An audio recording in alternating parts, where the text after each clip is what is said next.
ہمارا وطن پاکستان. ڈاکٹر عیسی محمد صاحب نے تو فرمایا کہ اس کی بنیاد پڑ گئی تھی دور نبوت ہی میں. خود قائد اعظم نے ایک مرتبہ فرمایا تھا کہ پاکستان اسی وقت بن گیا تھا جب ہندوستان میں پہلے ہندو نے اسلام قبول کیا. عام طور پر تحریک پاکستان میں حضرت مجدد الفسانی رحمۃ اللہ کا کردار، پھر سر سید احمد خان کا کردار بیان کیا جاتا ہے. لیکن واقعہ یہ ہے کہ پاکستان کے وجود میں آنے میں سب سے بڑا کردار دو شخصیتوں کا ہے، علامہ اقبال اور قائد اعظم. جہاں تک علامہ اقبال کا تعلق ہے، وہ اس ملک کے مجوز بھی تھے، تجویز پیش کرنے والے، مبشر بھی تھے، بشارت دینے والے کہ یہ قائم ہوگا، اور مصور بھی تھے، اس کی نقشہ کشی کرنے والے کہ وہ کیسا اسلام، کیسا پاکستان ہونا چاہیے. جہاں تک قائد اعظم کا تعلق ہے، وہ معمار تھے، انہوں نے تعمیر کیا ہے. اقبال کی حیثیت آرکیٹیکٹ کی تھی جس نے نقشہ دیا ہے. یہ دونوں کے مابین جو نسبت ہے اس کو ضرور سمجھ لیجیے. میں تھوڑی سی وضاحت کر دوں. جس جماعت نے پاکستان بنایا اس کا نام مسلم لیگ، وہ 1906 میں قائم ہوئی ہے ڈھاکہ میں. 24 برس تک، نوٹ کر لیجئے، 1930 تک مسلم لیگ صرف اشرافیہ کا ایک کلب تھا. نواب محسن الملک، نواب اسماعیل خان، نواب زادہ لیاقت علی خان، یہ نوابوں، وڈیروں، بڑے لوگوں اور سرداروں کی جماعت تھی. عوامی جماعت سرے سے نہیں تھی. اور اس کا سارا مسموعہ کیا تھا کہ ہندوستان کی آزادی کے بعد ایسا نہ ہو کہ ہندو اکثریت مسلمان اقلیت کو دبا لے، ایکسپلائٹ کرے، اس کا استحصال کرے، اس کی تہذیب ختم کرے، یہاں تک کہ اس کا مذہب ختم کر دے.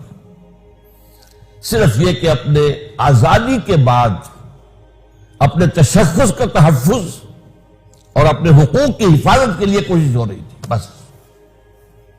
اور اس کے ضمن میں اتنا بڑا رول پلے کیا ایک شخص نے جس کا نام تھا محمد علی جناح.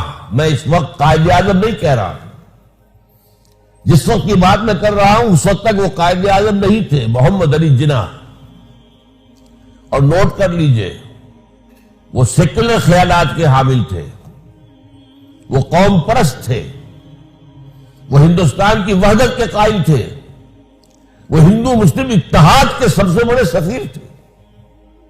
ہندوؤں نے انہیں خطاب دیا ہندو مسلم اتحاد کا سفیر. بھرپور کوشش انہوں نے کی. اور یہ بھی نوٹ کیجئے 1906 میں وہ مسلم لیگ میں نہیں آئے، حالانکہ ہندوستان میں موجود تھے.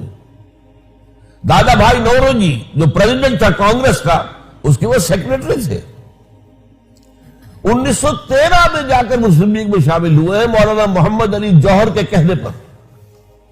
لیکن پھر بھی اپنی کانگریس کی رکنیت پھر بھی برقرار رکھی ہے، ڈوئل ممبرشپ، کانگریس کی بھی اور مسلم لیگ کی بھی. اور یہ سن 13 سے لے کر 30 تک اندازہ سمجھیے سر توڑ کوشش کی ہے، سر توڑ کوشش کی ہے کہ کسی طرح ہندو انصاف کی طرف آ جائیں، انصاف کی بات مانے، مسلمانوں کے حقوق جو ہے ان کو دینے کے لیے تیار ہو جائیں. لیکن ہوا کیا؟ اس کے بعد شدید مایوس ہو گئے ہندو سے. ہندو سے کوئی توقع نہیں ہے، یہ انصاف نہیں کرے گا، یہ تو برباد کر کے رہے گا، تباہ کر کے رہے گا مسلمانوں. اور اس کا یہ نتیجہ نکلا کہ انہوں نے سیاست کو خیر بات کہہ دی. انگلستان جا کر ایک کوٹھی خریدی اور اپنی لیگل پریکٹس شروع کر دی. آپ نے ایک نام سنا ہوگا، بہت بڑا نام ہے، ایس ایم اکرام، شیخ محمد اکرام. ان کی 3 کتابیں بڑی یوں سمجھیے کہ کلاسک کتابیں ہیں، آب کوثر، موج کوثر، روض کوثر. وہ ایس ایم اکرام اس وقت پڑھ رہے تھے انگلستان میں، آکسفورڈ میں. وہ چل کر آئے ہیں محمد علی جناح کے پاس لندن. انہوں نے کہا کہ آپ کیوں ہندوستان چھوڑ آئے؟ وہاں کے مسلمانوں کو تو آپ کی ضرورت ہے۔ یہ جملہ جو ہے محمد علی جناح کا، یہ تاریخی جملہ ہے۔ ہندوز آر انکورجیبل۔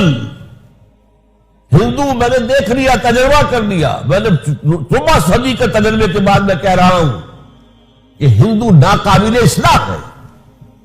ہندوز آر انکورجیبل۔ اور مسلمانوں کا حال کیا ہے کہ ان کا بڑے سے بڑا لیڈر جو بات مجھ سے صبح کرتا ہے، شام تک گورنر کو یا کمشنر کو پہنچا دیتا ہے۔ تو ایسی قوم کی میں قیادت کیسے کروں؟ یہ میں نے چاہا کہ آپ مسلم لیگ کی تحریک کے 2 ادوار کو تقسیم کر لیجئے 1930 پر۔ 1930 میں اب مسلم لیگ کے افق پر خورشید تازہ کے مانند طلوع ہوئی شخصیت علامہ اقبال کی، جبکہ محمد علی جناح مایوس ہو کر جا کر لندن میں بیٹھ چکے تھے، سیاست سے بے دخل، سیاست سے ہاتھ دھو چکے۔ 1930 کا جو خطبہ تھا علامہ اقبال کا دہلی کا، ابھی آپ نے جو تذکرہ فرمایا، 30 دسمبر سن 1930 الہ آباد، نہرو فیملی کا گھر، گڑھ بلکہ گڑھ کہنا چاہیے۔ اس میں آپ نے 2 کام کیے۔ ایک تو دلائل کے ساتھ ثابت کیا، سوشولوجی کے تمام مسلمات کی روح سے ثابت کیا کہ مسلمان ایک علیحدہ قوم ہے۔ ظاہر بات ہے یہ کام صرف علامہ اقبال کر سکتے تھے، یہ فلسفی کے کرنے کا کام تھا۔ یہ ثابت کرنا تمدنی اصولوں کے مطابق کہ مسلمان علیحدہ قوم ہے، مسلمان کسی دوسری قومیت میں ضم نہیں ہو سکتے۔ اور نمبر 2، انہوں نے مطالبہ کیا کہ مسلمانوں کو علیحدہ وطن دیا جائے۔ اور اس کے ضمن میں ایک بات جو انہوں نے کہی وہ یہ تھی کہ یہ پروفیسی ہے، نوٹ کر لیجئے یہ لفظ، یہ ڈیسٹنی ہے، یہ میری پیشین گوئی جو ہے، تقدیر مبرم ہے کہ ہندوستان کے شمال مغرب میں ایک آزاد مسلمان ریاست قائم ہوگی۔ یہ تجویز نہیں تھی، اگرچہ اسی میں ڈیمانڈ بھی تھی۔ ایک ڈیمانڈ یہ تھی کہ جب تک انگریز یہاں ہے، ان علاقوں کو ملا کر ایک صوبہ بنا دیا جائے۔ یہ پنجاب، سندھ، سرحد، بلوچستان کو ملا کر ایک صوبہ بنا دیا جائے، تاکہ مسلمانوں کے اندر یہ تھوڑی بہت نسلی لسانی جو فرق اور تفاوت ہے، رفتہ رفتہ یہ ختم ہو جائے۔ ظاہر بات ہے جب تک انگریز ہے علیحدہ آزاد ملک تو نہیں بن سکتا، لیکن جب انگریز جائے ود ان برٹش امپائر اور ود آؤٹ، یا باہر، یہ ایک آزاد ملک بن جائے۔ دوسری بات جو آپ نے کہی، دوسرا خواب جو آپ نے دیکھا، وہ کیا تھا کہ اگر ہمیں یہ مل گیا پاکستان، ہمارا پاکستان کا لفظ استعمال نہیں کیا تھا، اگر علیحدہ ملک مل گیا تو ہمیں ایک موقع مل جائے گا کہ اسلام کے چہرے پر جو بدنما داغ اور دھبے آ گئے تھے دور امپیریلزم میں، دور شہنشاہیت میں، ذرا نوٹ کیجیے، اس جملے کو سمجھنا ہوگا۔ پہلے اسلام کا ایک دور ہے حضور کا زمانہ اور خلافت راشدہ، اس دور کا اسلام کچھ اور تھا۔ پھر دور ملوکیت کا ہے، بنو امیہ کا اسلام، بنو عباس کا اسلام اور ترکوں کا اسلام، یہ اسلام، سلجوقیوں کا اسلام، مغلوں کا اسلام، صفویوں کا اسلام، یہ اسلام کچھ اور تھا۔ لیکن طویل دور تو انہی کا ہے، دنیا اسلام کو دیکھتی ہے ان کے آئینے میں۔ ہمیں موقع مل جائے گا کہ اسلام کے چہرے سے یہ بدنما داغ اور دھبے ہم دھو دیں، اور اسلام کی اصل روح کے مطابق، یہ پھر الفاظ نوٹ کیجئے، اسلام کی اصل روح کے مطابق اور عصر حاضر کے زمانے کے تقاضوں کے مطابق ہم ایک نظام اور ایک دنیا کے اندر ریاست قائم کر کے اسے روشنی کا مینار بنا دے۔ یہ تھا نظریہ پاکستان۔ آج کل ہمارے ہاں بہت سے دانشور ہیں، کالم نگار ہیں، انہوں نے ایک عجیب گمراہ کن بات شروع کر دی ہے، پاکستان کا نظریہ کچھ نہیں تھا، یہ صرف بنی ہوئی بات ہے، گھڑی ہوئی بات ہے۔ یہ بات صحیح ہے کہ پاکستان کا نظریہ 1906 سے نہیں تھا، لیکن 1930 سے تھا، اور چونکہ در حقیقت بات کی مسلم لیگ کو میں کہتا ہوں کہ وہ اصل مسلم لیگ، وہ دور، وہ اقبال کی مسلم لیگ ہے۔ اس لیے اگلی بات میں آپ سے پھر کہوں گا کہ جب علامہ اقبال نے یہ انجیکشن دیا ہے جو مسلم لیگ کی ایک تحریک تھی، اس میں جو ہے اب یہ انجیکشن دیا احیاء اسلام. ہم تو دنیا میں دوبارہ اسلام کا نقشہ پیش کرنا چاہتے ہیں. یہ تو مشنری رول تھا, داعیانہ رول تھا, پیغمبرانہ رول تھا. اس رول سے ظاہر بات ہے کہ خون گرم ہوا ہے ملت اسلامیہ ہندوستان کا, اور اس کے اندر وہ جوش پیدا ہوا ہے جو علامہ اقبال کی شاعری سے بھی بہت پہلے پیدا ہو چکا تھا شاعری کے ذریعے. لیکن اب آپ علامہ اقبال گئے ہیں 1932 میں لندن, تیسری گول بیس کانفرنس. اس میں محمد علی جناح شریک نہیں تھے, لندن میں تھے لیکن چونکہ سیاست چھوڑ چکے تھے لہذا اس گول بیس کانفرنس میں نہیں تھے. علامہ اقبال گئے تھے. وہاں انہوں نے وہ جو خطبہ اقبال تھا اس کی جو ہے ریزوننس ہو چکی تھی. وہاں پر رمزے میکڈونلڈ اس وقت کا وزیر اعظم تھا انگلستان کا. اس نے یہ الفاظ کہے ہیں, تاریخی الفاظ, A poet has destroyed our dreams of united India. ایک شاعر, علامہ اقبال کی طرف اشارہ کر رہا ہے, ایک شاعر نے ہمارے جو خواب تھے کہ ہندوستان واحد رہے, متحد رہے, ہمارے سارے خواب پریشان کر دیا, توڑ پھوڑ کر رکھ دیا. یہ رمزے میکڈونلڈ کے اپنے الفاظ.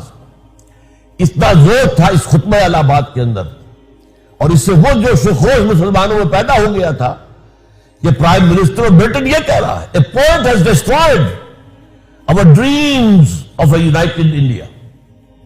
بہرحال اسی موقع پر حضرت علامہ اب محمد علی جناح سے ملاقات کرتے ہیں. ان کے جسم میں بھی وہی انجیکشن لگاتے ہیں کہ دیکھو اب تک تم نے صرف مسلمان اشرافیہ کے ساتھ بات کی ہے, ایلیٹ کے ساتھ بات کی ہے, عوام میں آؤ. اور نمبر 2, صرف حقوق کا تحفظ نہ کرو, یہ ڈیفینسو انداز ہے, آفینسو انداز لو. ہم اسلام غالب کریں گے, اسلام قائم کریں گے, اسلام نافذ کریں گے, عہد حاضر کی جدید ترین اسلامی ریاست قائم کریں. یہ انجیکشن ہے جو 1930 میں مسلم لیگ کو لگا, 1932 میں قائد اعظم کو لگا, پھر اس کے کچھ عرصے کے بعد اور لوگوں نے بھی کوششیں کی. نوابزادہ لیاقت علی خان نے بھی کہا آپ آئیے واپس. بہرحال اس کے بعد جب آئے ہیں محمد علی جناح, پھر انہوں نے آ کر اسلام کا راگ الاپا ہے. پھر انہوں نے ہندوستان کے شہر شہر میں, قریے قریے میں, بستی بستی میں جا کر, میں تو یہ کہتا ہوں انہوں نے اسلام کی قوالی گائی ہے. قوالی میں کیا ہوتا ہے, حال آ جایا کرتا ہے. واقعہ یہ ہے کہ ہندوستان کے مسلمانوں کو حال آ گیا, تمام ہندوستان کے جمع ہو گئے مسلمان مسلم لیگ کے جھنڈے تلے, اور 1940 میں آ کر پاکستان کے ریزولوشن تلے سب. حالانکہ ایک بات پر غور کیجئے, یہ حماقت نہیں تھی. کیا یو پی کبھی پاکستان میں آ سکتا تھا؟ یو پی کے مسلمان کیوں مسلم لیگ کا ساتھ دے رہے تھے, کیوں پاکستان مانگ رہے تھے؟ یہ سی پی کبھی آ سکتا تھا, کبھی مدراس آ سکتا تھا, کبھی بامبے آ سکتا تھا, کبھی بہار آ سکتا تھا, کبھی راجستھان آ سکتا تھا. ہرگز نہیں. پھر یہ پاگل پن نہیں تھا. جلیل انداز میں تو اسے پاگل پن کہا جائے گا. ابھی تمہیں کیا ہے, تمہیں تو پاکستان ملنے والا نہیں ہے. لیکن یہ میں اسی لیے کہہ رہا ہوں کہ جیسے قوالی میں حال آ جاتا ہے, حال میں جذبہ ہوتا ہے, عقل پیچھے رہ جاتی ہے, جذبہ ہوتا ہے جو گورن کر رہا ہوتا ہے. تو یہ ہے وہ دور جس میں کہ پھر اسلام ہمارا رسم العین بنا, ایک مثالی اسلامی ریاست قائم کرنا ہمارا مقصد بنا, اور اسی کے نتیجے میں محمد علی جناح قائد اعظم بنے. اب قائد اعظم بنے ہیں وہ, ورنہ اس سے پہلے وہ محمد علی جناح تھے, اس کے سوا کچھ نہیں.